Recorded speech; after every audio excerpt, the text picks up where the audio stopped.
Hello everyone, today we're gonna see how to recover Pi Network account with Facebook.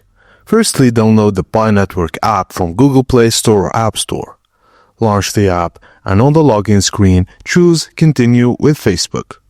This will redirect you to the Facebook's login page. Enter your Facebook account credentials and if already logged in into Facebook on your device, this step may happen automatically. Once logged in, the app should automatically recognize your Pi network tied to that Facebook login. You will now be taken to your Pi network dashboard with access to your balance, referrals, and mining status. If you forgot your Facebook password, go to Facebook's password reset and reset it. Or if you used another method like phone number or Apple ID, make sure you're logging in into the same way you originally created your Pi network.